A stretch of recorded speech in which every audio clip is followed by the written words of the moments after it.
How often do we hear, nobody will answer my questions, nobody will argue my points?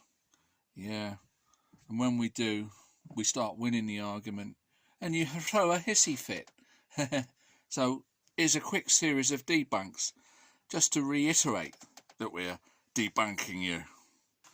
The toboggan argument. You say, do you really think if it's moving this way, it's the same friction than if it's moving this way? Yeah, exactly the same, Gary, exactly the same. What's the area on here? Same surface area on here as it. Doesn't matter whether it's this way or that way. Now, we're not moving through water and we're not moving through snow.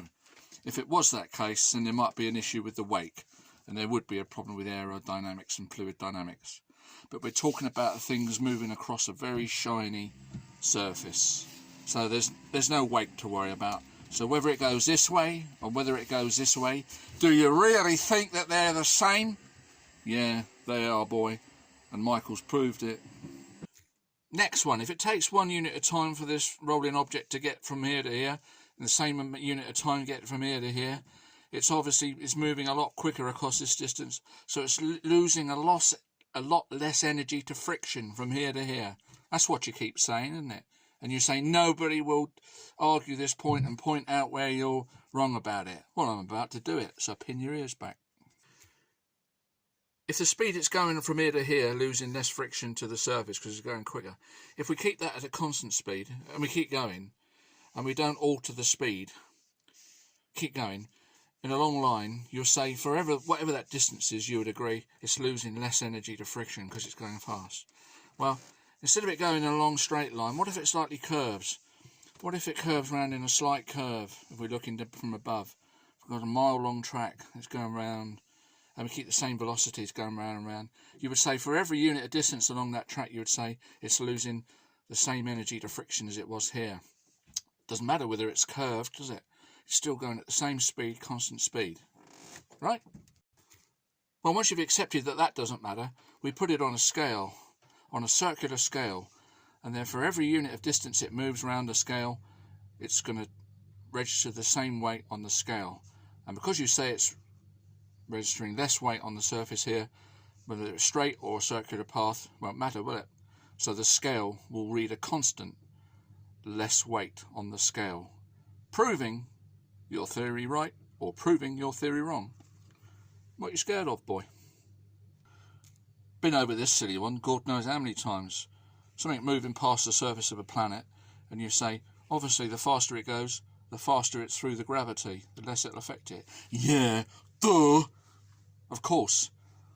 And of course that has nothing to do with the effect on the surface of the Earth, because we're not moving through the gravity or past the gravity. We're moving through it, but we're not moving from outside to inside to outside. It's not getting weaker to stronger to weaker. It's a constant gravitational force the object is in, no matter how fast it's going. It's a constant gravitational force.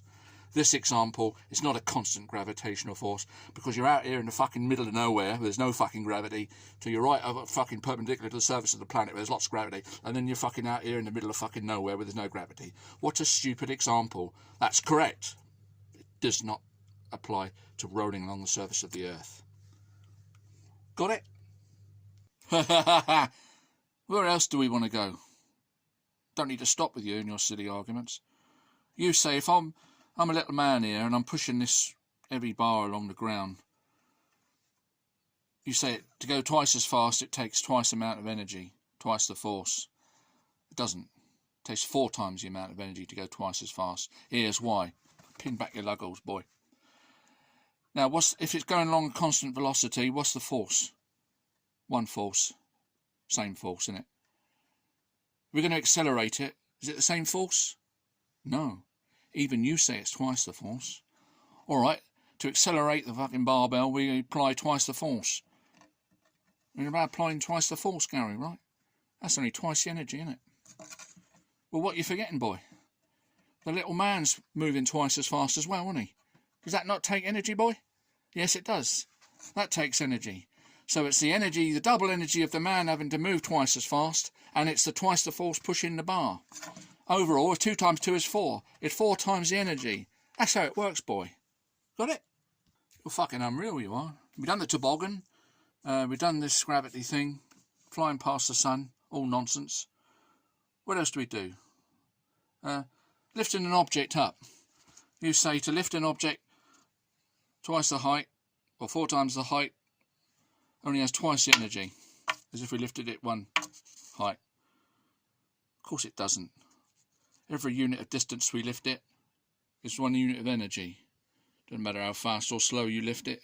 If we create a machine to forget humans doing it, if you create a machine to lift this up, a pulley system, a winch system or whatever, at a natural speed that you lift it, the 4 times the distance, you get the same energy back, roughly, minus losses on dropping it.